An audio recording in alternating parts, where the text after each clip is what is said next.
This is the Christmas story written in kids' language that you grown-ups would probably like better than the kids do. So, he's here. Everything was ready. The moment God had been waiting for was here at last. God was coming to His people just as He promised in the beginning. But how would He come? What would He be like? What would He do? Mountains would bow down. Seas would have roared. Trees would have clapped their hands. But the earth held its breath. As silent as snow falling, Jesus came. And when no one was looking in the darkness, Jesus was here. There was a young girl who was engaged to a man named Joseph.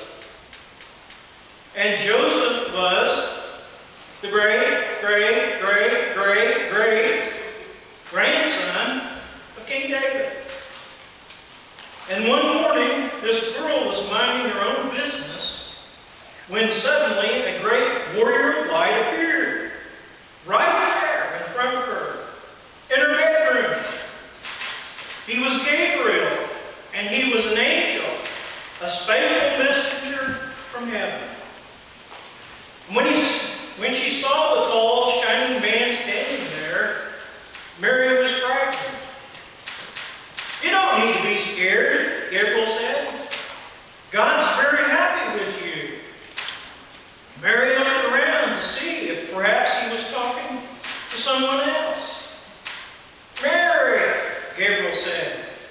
And he laughed with such gladness that Mary's eyes filled with sudden tears. "Mary, you're going to have a baby, a little boy, and you will call him Jesus. He is God's own Son. He's the one. He's the rescuer. He's the Redeemer. The God who flung planets into space. The God who kept them whirling around and around. The God that made the universe with just a word. The one who could do anything at all was making himself small and coming down as a baby. Wait! God was sending a baby to rescue the world. "But it's too wonderful," Mary said, and felt her heart beating hard. "How can it be? Is anything too wonderful for God?" Gabriel asked. So Mary trusted God more with her eyes than what she could see. She believed. "I am God's servant," she said. "Whatever God says, I will do." And sure enough, it was just as the angel had said. 9 months later, Mary was almost ready to have her baby. Now, Mary and Joseph had to take a trip to Bethlehem. In the town King David was where Joseph was from. But when they reached that little town, they found every room was full, every bed was taken. "Go away," the innkeepers told them. "There isn't any place for you." Where could they stay? Soon Mary's baby would come. They couldn't find any place except an old, tumble-down stable. So they stayed where the cows and the donkeys and the horses stayed. And there in the stable, amongst the chickens and the donkeys and the cows in the quiet of the night, God gave the world His wonderful gift. The baby that would change the world was born. God's baby son. Now Mary and Joseph wrapped him up to keep him warm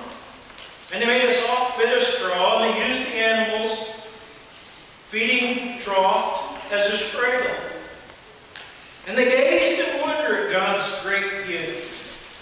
Wrapped in swaddling clothes, lying in a manger.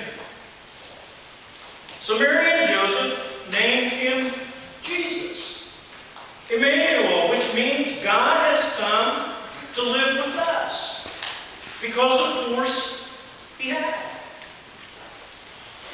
And that same night, in amongst the other stars, suddenly a bright new star appeared. And all the stars in the dark vaulted heavens, this one shone clear. It blazed in the night, and made the other stars look pale beside it. And God stood there with his baby son, where he was born, to be kind of like a spotlight, shining on Jesus, lighting up the darkness, showing people the way to God. You see, God was like a new daddy. He couldn't keep the good news to himself. He'd been waiting all these long years for this moment, and now he wanted to tell everyone. So God pulled out all the stops. He'd sent an angel to tell Mary the good news. He'd put a special star in the sky to show where his boy was. And now he was going to send a big choir of angels to sing his happy song to the world. Here he is. He's come. Go and see him, my little boy. Now where would you send your splendid choir if you were God? To a big concert hall maybe? Or a palace perhaps? God sent his to a little hillside, outside the little town, in the middle of the night. He sent all those angels to sing for a raggedy old bunch of shepherds watching their sheep outside of Bethlehem. In those days, remember, people used to laugh at shepherds and say they were smelly, and they called them other rude names, which I can't possibly mention here.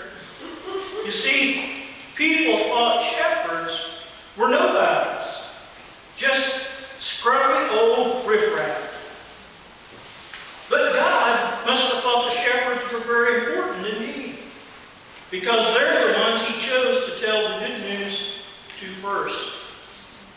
And that night, some shepherds were out in the open fields, warming themselves by a campfire, when suddenly the sheep darted. They were frightened by something. The olive trees ruffled. What was that?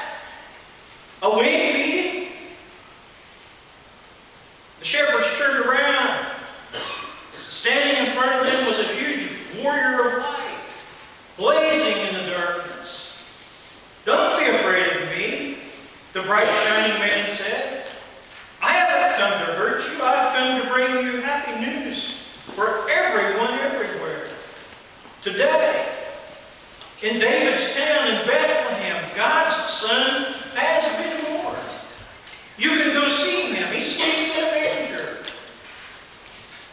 Behind the angel, they saw a strange glowing cloud. Except it wasn't a cloud. It was angels. Troops and troops of angels armed with light.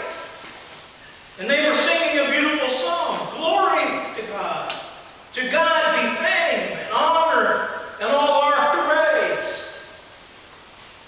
Then as quickly as they appeared, the angels left.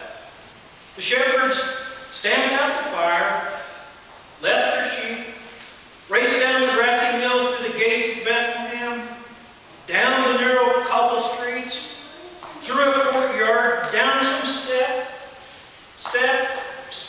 past an inn, round a corner, through a hedge, until at last they reached a tumble-down stable. They caught their breath. Then quietly, they tiptoed inside. They knelt on the dirt floor. They had heard about this promised child, and now he was here. Heavens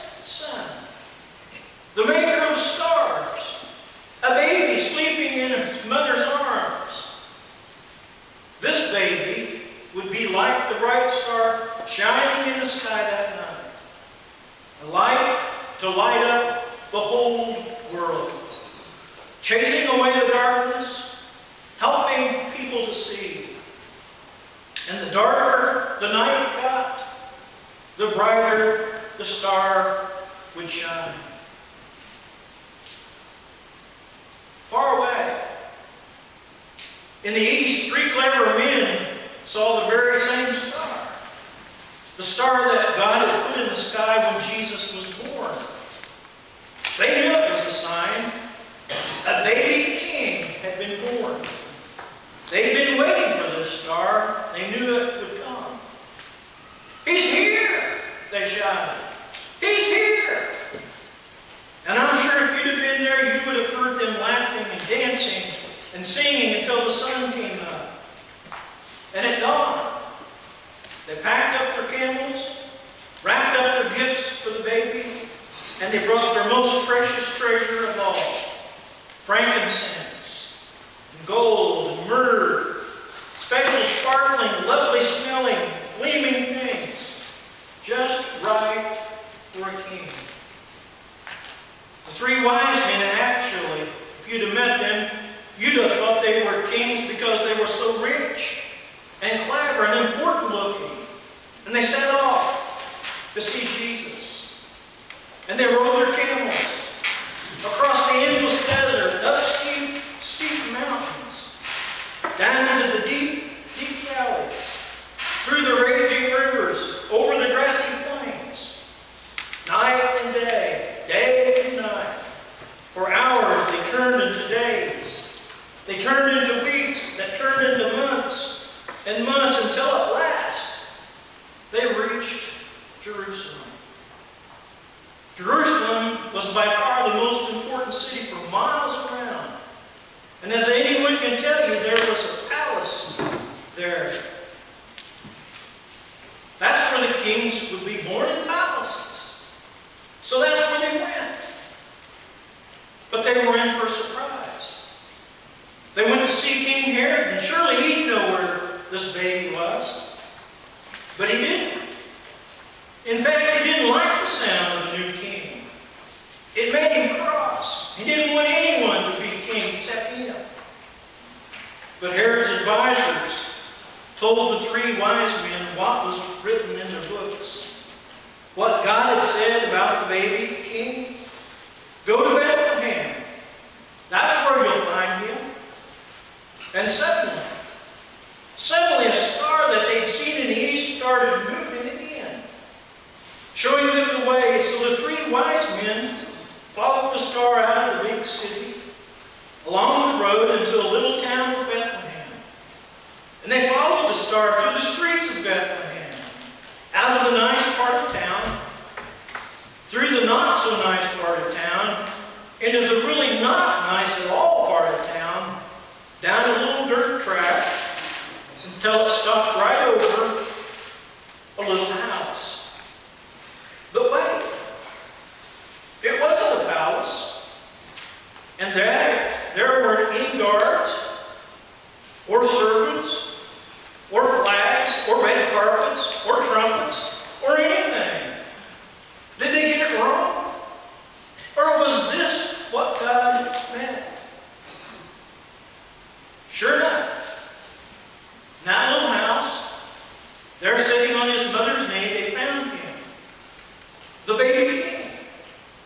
And the three men knelt before the little king.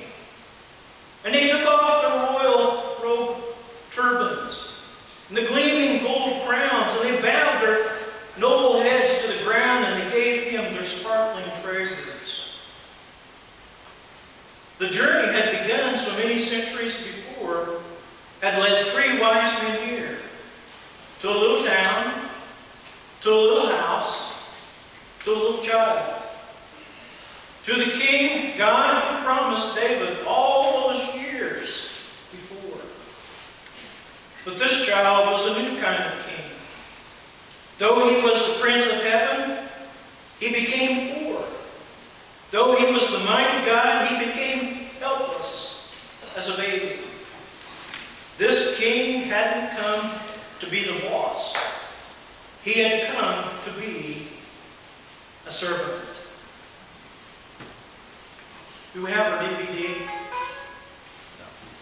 Can't do it without sound? No, it wasn't working. Well, I was led to believe, so that's about at least a third of what I was going to do. Is what was in the DVD. But what I wanted to show you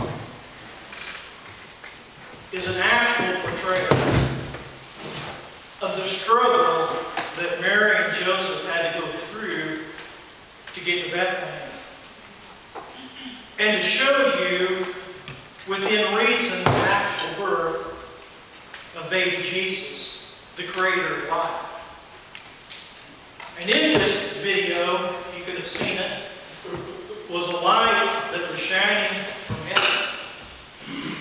And it showed the reaction of Mary and Joseph to really realize that their new son was actually the Savior of the world. And in this video depicted the three kings, the three wise men, as they came and as they gave their gifts to Jesus. Now, Jesus was born a baby. You're born as a baby. Jesus grew up with all the experiences of life. You will grow up with the experiences of life. Jesus was sinless, and you are sinful. Jesus chose to be baptized as an example of obedience to God. God asked you to be baptized for forgiveness of sins so that you can be born again. Jesus trusted in God. You should trust in God. Jesus died. You will die. Jesus was resurrected to life. You too can be resurrected to life. Jesus returned to the Father in heaven. You too can have the opportunity to return to the Father in heaven. Jesus lives eternally. You too will live eternally. And you see, that's why Jesus was born. Jesus experienced all life, just like you and I experience it. Jesus is sympathetic. He understands what life's about, and the pain and the heartaches and the joys of life. So today, we celebrate Christmas to remember the life and the birth of Jesus, the life that He had on earth, the life that He has today, the life that He lived, the life that He lives today.